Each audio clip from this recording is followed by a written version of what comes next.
चलिए जी, अब हम अपना अगला टॉपिक पढ़ते हैं। This is ohms law. Ohm's law तो वैसे हम लोग 10th क्लास से पढ़ रहे हैं, मगर अभी थोड़ा सा पढ़ने में हम लोग ज़्यादा रैशनल तरीके में पढ़ेंगे, ज़्यादा बेहतर तरीके में पढ़ेंगे। देखिए जी, अभी मैंने आप लोगों को बताया था कि जैसे जैसे हम लोग पोटेंशियल डिफरेंस बड़ा करते जाएंगे, चार्ज का कॉन्सेंट्रेशन डिफरेंस सेम है, कोई करंट फ्लो नहीं होने वाला है। आपने पोटेंशियल डिफरेंस या फिर चार्ज का कॉन्सेंट्रेशन डिफरेंस चेंज किया, एक तरफ ज्यादा एक तरफ कम किया, करंट फ्लो होगा। आपने पोटेंशियल डिफरेंस या चार्ज का कॉन्सेंट्रेशन और बढ़ाया, तेजी से करंट फ्लो होगा, और तेजी से और तेजी से। तो जैसे जैसे हम लोग चार्ज के कॉन्सेंट्रेशन को, डिफरेंस को बढ़ाते जाएंगे, वैसे वैसे जो है वो करंट तेजी से फ्लो करता है। ये हमारा जनरल ऑब्जर्वेशन भी है, और ये आप लोग घर पे भी करके देख सकते हैं। यदि मान लीजिए आपके पास कोई डीसी मोटर है, और वो डीसी मोटर से एक सेल से चला करके देखिएगा। पहले एक सेल से जब हम चलाएंगे तो मोटर चलेगी, मगर जब हम एक सेल के पीछे दूसरा सेल लगा करके जब हम उसी मोटर को चलाएंगे तो उस मोटर की स्पीड बहुत तेज हो जाती है। जो पहले एक सेल से चल रहा था, जब हम दो सेल से उस डीसी मोटर को चलाएंगे छोटी वाली, तो तेज रफ्तार में चलने लगती है, और उसी में अगर तीसरी सेल और लगा दे तो उसकी और रफ्तार बढ़ती है, क्योंकि करंट का फ्लो बढ़ जाता है। बस यहां पे भी ऐसे ही होता है। ओम्स लॉ ने भी हमें यही बताया है। ओम्स लॉ ने हमें यह बताया है कि जैसे जैसे आप पोटेंशियल डिफरेंस बढ़ाओगे, करंट भी बढ़ेगा। ये ओम्स लॉ का ऑब्जर्वेशन है। तो ओम्स लॉ कहते क्या है, अब जरा जरा ध्यान से, क्योंकि हम लोगों ने जो 10th क्लास में डेफिनेशन पढ़ी है उससे जरा सी चेंज होगी। इसमें यह लिखना बहुत जरूरी है, if physical conditions like temperature, pressure, wire का मटेरियल, वायर के डायमेंशंस एटसेट्रा, और भी बहुत सारे कंडीशंस होती हैं, रिमेन्स सेम। यदि आप फिजिकल कंडीशंस को चेंज नहीं करोगे, अगर आप फिजिकल कंडीशंस को चेंज नहीं करोगे, तब according to Ohm's law, Ohm's law ये कहते हैं current flowing in a conductor is directly proportional to the potential difference. ठीक है, current is directly proportional to potential difference. Okay, applied across the conductor. जबकि हम लोग 10th क्लास में क्या लिखते थे, 10th क्लास में लिखते थे V is directly proportional to I। जबकि यहां पे कारण पोटेंशियल डिफरेंस है, उसके कारण करंट फ्लो हो रहा है। करंट फ्लो होने के कारण पोटेंशियल डिफरेंस नहीं आया है। ध्यान से सुनिए, मैं फिर से बोलता हूं, करंट के फ्लो होने के कारण पोटेंशियल डिफरेंस नहीं आया है, पोटेंशियल डिफरेंस के कारण करंट आया है। मतलब कारण हमारे पास ये है, इसके कारण जो आउटपुट है, आउटकम जो है वो ये मिल रहा है, इसके कारण ये है। जबकि हम 10th क्लास में लिखते थे V is directly proportional to I, और फिर लिखते थे V is equal to R into I, तो V is equal to IR। ऐसा हम लोग 10th क्लास में लिखते थे, जो जरा सा मिसलीडिंग था। अब हम लोग क्या लिखेंगे, current is directly proportional to potential difference, और current is equal to 1/R। ये एक कांस्टेंट ऑफ प्रोपोर्शनैलिटी होता है। इस कांस्टेंट ऑफ प्रोपोर्शनैलिटी को हम लोग कहते हैं कंडक्टेंस। कंडक्टेंस रेजिस्टेंस का रेसिप्रोकल कंडक्टेंस। और ये जो R होता है, R को हम लोग कहते हैं रेजिस्टेंस, R को कहते हैं हम लोग रेजिस्टेंस, और 1/R को हम लोग कहते हैं कंडक्टेंस। ओके, रेजिस्टेंस मतलब प्रतिरोध करने की एबिलिटी, रोकने की एबिलिटी। अगर किसी वायर से करंट बह रहा है तो उसको रोकने की जो एबिलिटी होती है उसे कहते हैं इलेक्ट्रिक रेजिस्टेंस। ओके और जाहिर सी बात है रेजिस्टेंस हर मटेरियल में आएगा, उसके पीछे कारण है। अगर आप किसी तार से इलेक्ट्रिकल करंट पास करोगे, मतलब इलेक्ट्रिकल एनर्जी पास करोगे, तो बिना मतलब आपने उसकी एनर्जी बढ़ा दी है। और एनर्जी का बढ़ना नेचुरल नहीं है, एनर्जी का बढ़ना डिस्टरबेंसेस या एंट्रोपी क्रिएट करती है। इसीलिए किसी भी सिस्टम के अंदर एनर्जी का बढ़ना अप्राकृतिक होता है, नॉट नेचुरल होता है। इसीलिए रेजिस्टेंस जो होता है इसे कहते हैं हम लोग रोकने की एबिलिटी, रोकने या प्रतिरोध करने की एबिलिटी, प्रतिरोध करने की एबिलिटी।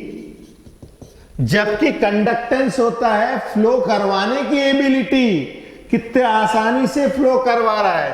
ये रेजिस्टेंस का उल्टा होता है फ्लो करने की एबिलिटी। तो दोनों चीजें अलग अलग हैं, एक दूसरे का रेसिप्रोकल है। खैर हम लोग ओम्स लॉ के हिसाब से, ओम्स लॉ ने हमें क्या बताया है कि पोटेंशियल डिफरेंस के कारण करंट आता है। I is directly proportional to V, तो प्रोपोर्शनैलिटी का साइन हटेगा तो आएगा एक कांस्टेंट ऑफ प्रोपोर्शनैलिटी 1/R, जिसे हम लोग कंडक्टेंस कहते हैं। और V को यहीं पे रख के R को उधर ले जाए तो ये आ जाता है V = IR। R इसको हम लोग रेजिस्टेंस कहते हैं। एप्रोप्रिएट वर्ड इलेक्ट्रिकल रेजिस्टेंस होगा, क्योंकि यहां थर्मल रेजिस्टेंस भी हो सकता है ना। रेजिस्टेंस मतलब प्रतिरोध करने की एबिलिटी, तो वो हर जगह पे हो सकती है। हम लोग जो खास तौर की रेजिस्टेंस पढ़ रहे हैं ये कंडक्टर की रेजिस्टेंस है, इलेक्ट्रिकल रेजिस्टेंस है। इसको बेहतर तरीके में, एप्रोप्रिएट तरीके में इलेक्ट्रिकल रेजिस्टेंस बोला जाता है। इसको हम लोग ओम्स में नापते हैं। हमने रेजिस्टेंस की यूनिट ओम रखी है इनको रिस्पेक्ट देने के लिए।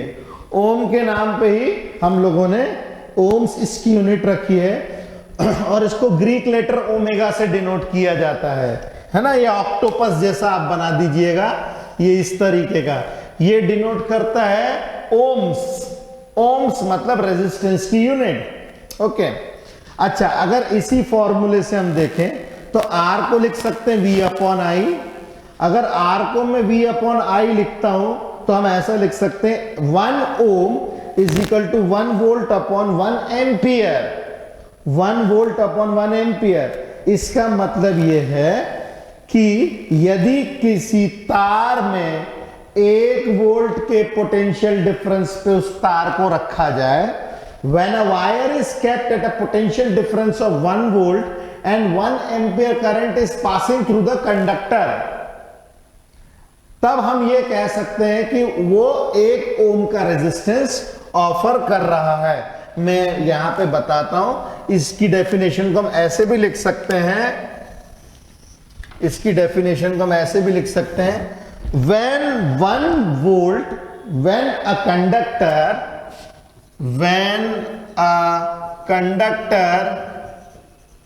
is kept at potential difference of 1 volt and 1 ampere current is passing through it,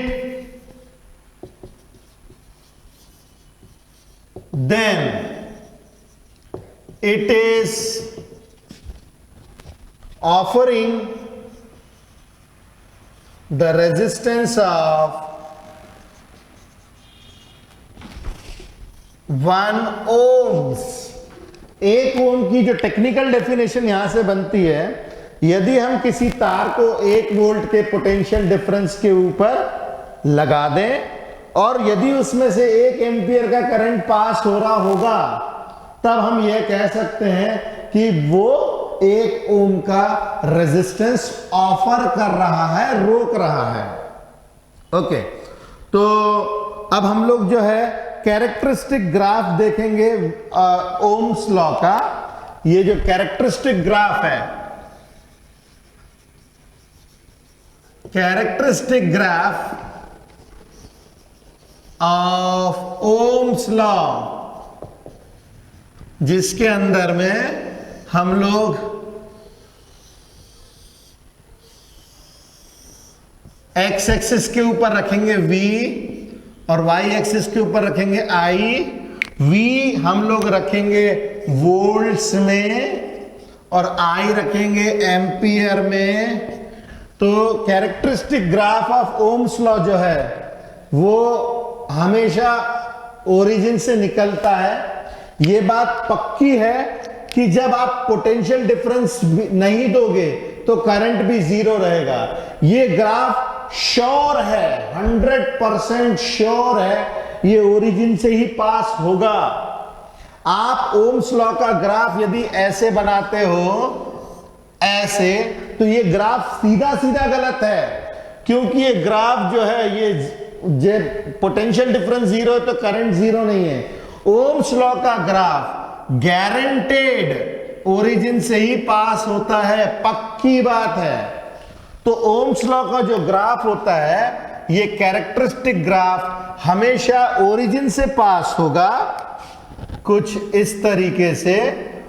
अगर हम लोग एक्सट्रापोलेट करें किसी भी ग्राफ को ओम्स लॉ के, तो ओम्स लॉ का ग्राफ 100% ओरिजिन से पास होता है, कुछ इस तरीके से। Getting the point? ठीक है, तो ये ओम्स लॉ का कैरेक्टरिस्टिक ग्राफ है। और जो भी डिवाइसेस इस ग्राफ को फॉलो करते हैं उन्हें हम ओहमिक डिवाइसेस कहते हैं, ओहमिक। ठीक है, तो those devices which follows Ohm's law are called as ohmic devices। ठीक है, जो भी डिवाइस ओम्स लॉ को फॉलो करता है उसे हम ओमिक डिवाइसेस कहते हैं। और आप लोगों की जानकारी के लिए बता दूं, ओमिक डिवाइसेस कोई होता ही नहीं है। इस संसार में कोई भी डिवाइस ओमिक डिवाइस नहीं होता है। ओके, तो आप पहले इतने को उतार लीजिए, फिर हम इसके आगे का डिस्कशन करते हैं। ओके, फटाफट उतारिए। चलिए जी, हम लोग उसी डिस्कशन को आगे बढ़ाएं। हम लोगों ने पढ़ा था ओमिक डिवाइसेस। ओमिक डिवाइसेस ऐसे डिवाइसेस होते हैं जो ओम्स लॉ को 100% फॉलो करते हैं। और हमने ऐसा डिस्कस किया था कि ओम्स लॉ को 100% फॉलो करने वाला कोई डिवाइस होता ही नहीं है। बड़ी मुश्किल से हमें कोई डिवाइस मिलता है, जैसे ओमिक डिवाइसेस के नाम पे, ओमिक डिवाइसेस के नाम पे जैसे सिल्वर वायर, कॉपर वायर, बस यही डिवाइसेस ओमिक डिवाइसेस हम कह सकते हैं, क्योंकि ये भी बहुत लंबे रेंज के ऊपर ओम्स लॉ फॉलो नहीं करते हैं। होता क्या है, जैसे मान लीजिए आपने किसी सिल्वर वायर को लिया और उस सिल्वर वायर में आपने करंट पास किया, मतलब पोटेंशियल डिफरेंस अप्लाई किया, उसमें करंट पास होगा। आपने पोटेंशियल डिफरेंस बढ़ाया, करंट बढ़ जाएगा। आपने पोटेंशियल डिफरेंस बढ़ाते जा रहे हो, आप पोटेंशियल डिफरेंस बढ़ाते जा रहे हो और करंट भी बढ़ता जाएगा, पक्की बात है। ठीक है, मगर होगा क्या, आप चूंकि इसके अंदर में इलेक्ट्रिकल एनर्जी उसके अंदर में दे रहे हो, तो धीरे धीरे वो तार गर्म होने लग जाता है। अब चूंकि धीरे धीरे वो तार गर्म होने लगता है, तो हायर टेम्परेचर्स के ऊपर जब वोल्टेज हम बढ़ा देंगे, तो फिर ये ओम्स लॉ वाला ग्राफ जो है वो गड़बड़ करने लगता है और ऊपर जाकर के ये थोड़ा सा ऐसा बेंड हो जाता है। ओके, तो लोअर टेम्परेचर्स के ऊपर ओम्स लॉ फॉलो होता है, हायर टेम्परेचर्स के ऊपर नहीं। ओके, इस चीज का ध्यान रहे। ओमिक डिवाइसेस आइडियली कोई भी नहीं है। सिल्वर और कॉपर वायर भी हायर टेम्परेचर्स के ऊपर बेंड हो जाते हैं, ये ओमिक डिवाइसेस की कैटेगरी में नहीं आते हैं। और जो नॉन ओमिक डिवाइसेस है, वो तो मतलब जितने डिवाइसेस हम इस्तेमाल कर रहे हैं वो सब नॉन ओमिक ही होते हैं। तो नॉन ओमिक डिवाइसेस जो होते हैं, नॉन ओमिक डिवाइसेस, ये ऐसे डिवाइसेस होते हैं जो ओम्स लॉ को बिल्कुल फॉलो नहीं करते हैं। इनका ग्राफ कुछ भी चलता है। जैसे मैं कुछ एग्जांपल बताता हूं। ये मेरे पास में V और I के बीच में मैं ग्राफ बना रहा हूं। ये है V और ये है I, और कुछ ऐसे डिवाइसेस भी है जो ऐसा ग्राफ होता है, ये कुछ ऐसा ग्राफ होता है, कुछ इस तरीके का ग्राफ होता है। और नॉन ओमिक डिवाइसेस के तो ढेर सारे एग्जाम्पल्स हैं हमारे पास, मगर कुछ एग्जाम्पल्स जैसे आप उनको देख सकते हो, सेमीकंडक्टर्स। सेमीकंडक्टर्स जो होते हैं, जो हम लोग आजकल चिप्स में इस्तेमाल करते हैं, मोबाइल की चिप जो होती है वो भी इंटीग्रेटेड सर्किट सेमीकंडक्टर से बनती है। मोबाइल की चिप्स हो गई, मोबाइल का पूरी जो इलेक्ट्रिकल सर्किटरी होती है वो सब चिप्स में बनती है। कंप्यूटर की रैम हो गई, ठीक है, पेन ड्राइव्स हो गई, ये सब जो है नॉन ओमिक डिवाइसेस हैं। कुल मिला के ओम्स लॉ एक आइडियल लॉ है, और ओम्स लॉ रियलिटी में तो कोई भी फॉलो नहीं कर रहा है। कॉपर और सिल्वर जैसे वायर भी ओम्स लॉ फॉलो नहीं करते हैं। हायर टेम्परेचर्स पे डाके बेचारे ये भी गड़बड़ करने लग जाते हैं।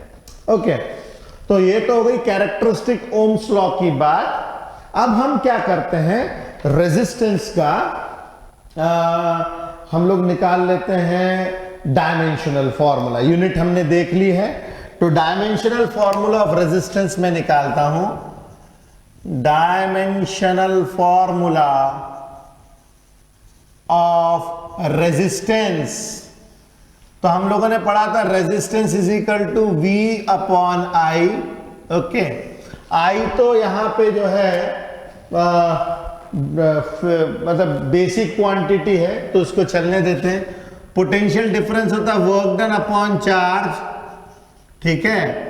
वर्क डन होता है फोर्स इनटू डिस्प्लेसमेंट। चार्ज को लिख सकते हैं अपन लोग current into time into current, correct. Voltage को लिखा work done upon charge, work done को लिखा फोर्स इनटू डिस्प्लेसमेंट, चार्ज नीचे आ गया। करंट होता है चार्ज अपॉन टाइम, है ना, करंट होता है चार्ज अपॉन टाइम, तो चार्ज हो जाएगा करंट इनटू टाइम। अब यहां पे मुझे सबके डायमेंशनल फॉर्मूले पता है। फोर्स का होता है mLT माइनस 2, जिन लोगों ने याद नहीं किया बिल्कुल याद कर लें। फोर्स का डायमेंशनल फॉर्मूला mLT माइनस 2। ये डिस्प्लेसमेंट हो गई लेंथ, उसके बाद में करंट हो गया एम्पियर, टाइम हो गया सेकेंड, और ये आ गया एम्पियर। तो अब हम देखते हैं, एम यहां पे एक ही एम है, एल लेंथ यहां पे भी है, यहां पे भी है, लेंथ 2, टाइम नीचे ऊपर -2 नीचे 1, तो t का पावर -2 -3 और a का पावर -2। a कवर हो गया, t कवर हो गया, l कवर हो गया। तो ये डायमेंशनल फॉर्मूला आ जाएगा रेजिस्टेंस का। ये छोटे छोटे क्वेश्चंस में आ जाते हैं कभी कभी, डायमेंशनल फॉर्मूले की भी आपको प्रैक्टिस होनी चाहिए, ठीक है। चलिए अब आप इसे कीजिए, फिर हम ये पढ़ते हैं कि ओम्स लॉ जो है फेलियर क्यों हुआ। वैसे बेसिक लॉ है, हम पढ़ेंगे, इसके ऊपर क्वेश्चंस भी करेंगे, मगर ओम्स लॉ के कुछ एक ड्रॉबैक्स भी हैं, तो उसको हम डिस्कस करेंगे। पहले आप इसे उतार लीजिए। अब हम डिस्कस करें ओम्स लॉ के ड्रॉबैक्स। देखिए, ओम्स लॉ मैंने बताया कि रियल डिवाइसेस के ऊपर लागू नहीं होता है, मगर ओम्स लॉ हम लोग जो है एक बहुत इजी पिक्चर देता है सिंपल सर्किट्स को सॉल्व करने के लिए।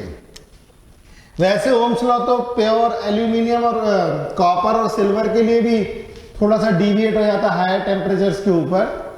तो ड्रॉबैक जो इसका पहला है वो ये, when a current is pass through any conductor और device its get heated up, वो गर्म हो जाता है। कोई सा भी डिवाइस हो, कोई सा भी वायर हो, अगर हम उसमें से करंट पास करेंगे तो गर्म होगा, इसको हीटिंग इफेक्ट्स कहते हैं, ये भी हम पढ़ेंगे। तो उसकी जो बेसिक कंडीशन है कांस्टेंट टेम्परेचर वाली, ये फेल हो जाती है, बेसिक कंडीशन ही इसकी फेल हो जाती है, तो ये यहां पे फेल हो गया। दूसरा, moreover it is difficult to maintain constant physical conditions like pressure. अब एटमॉस्फेरिक प्रेशर है, आज जो है शाम को चेंज हो जाता है, अभी जब एटमॉस्फेरिक प्रेशर होगा, हो सकता है थोड़ा सा टेम्परेचर चेंज हो गया तो एटमॉस्फेरिक प्रेशर भी चेंज हो जाता है। तो इस तरीके से जो है प्रेशर और टेम्परेचर जो है हम लोग मेंटेन नहीं कर सकते कांस्टेंट। तो जो रियल डिवाइसेस होते हैं नॉन ओमिक ही होते हैं। रियल डिवाइसेस के अंदर जैसे सेमीकंडक्टर्स हो गए, ट्रांजिस्टर्स हो गए, डायोड हो गए, इनका ग्राफ कुछ इस तरीके से होता है और ये नॉन ओमिक ही होते हैं। फिर जाहिर सी बात है, एक सवाल आता है कि हम तो पढ़ क्यों रहे हैं ओम्स लॉ, जब ये गलत है तो हम पढ़ क्यों रहे हैं? पढ़ हम इसीलिए रहे हैं क्योंकि अभी हम लोगों ने इलेक्ट्रिसिटी पढ़ना स्टार्ट किया है, इसके अंदर में धीरे धीरे कॉम्प्लेक्सिटी हम लोग डालेंगे। इमीडिएटली हम लोग एकदम फुल्ली लोडेड वर्जन नहीं पढ़ सकते हैं, थोड़ा सा सिंपल पढ़ेंगे, फिर उसमें एरर डालेंगे, फिर धीरे धीरे एरर हैंडलिंग भी करेंगे, ठीक है। तो एकदम से आप जो है रियल चीजों को नहीं पढ़ सकते हम लोग, क्योंकि अभी हम लोग जो है धीरे धीरे पढ़ना स्टार्ट कर रहे हैं। तो ओम्स लॉ क्यों पढ़ रहे हैं उसके पीछे सिंपल कारण है, under constraint it gives simple picture. मतलब ये एक बहुत आसान सी पिक्चर, बहुत इजीली अंडरस्टैंडेबल पिक्चर देता है, जिससे हम लोग सर्किट्स को समझ सकते हैं। दूसरा, this law is not 100% wrong.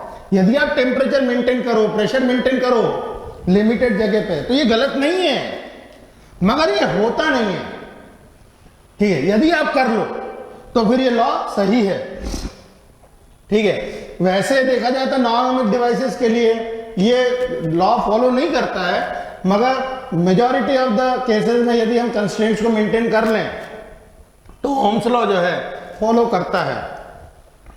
This law is not 100% wrong, it is true at low temperatures. Low temperatures पे भाई ये फॉलो होता है, तो हम लोग भी अपने सर्किट्स को लो टेम्परेचर पे मान के हम लोग अप्लाई करेंगे ओम्स लॉ।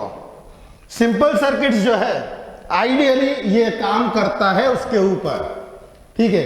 तो अभी हम लोग ओम्स लॉ का बेसिक वर्जन पढ़ेंगे, और जैसे जैसे हम आगे बढ़ेंगे वैसे वैसे इसके अंदर हम लोग कॉम्प्लेक्सिटी भी डालेंगे। अभी हम लोग ओम्स लॉ जैसा बोल रहा है वैसा का वैसा लेकर के चलेंगे, ओके। तो माना ये लॉ गलत है, मगर फिर भी हम इसको लेकर के चलेंगे क्योंकि ये बेसिक लॉ है और ये पूरी तरीके से गलत नहीं है। इसमें जहां जहां एरर्स आएंगे हम इसको बाद में हैंडल करेंगे, ओके। Got the point. चलिए आप इसे फटाफट लिखिए।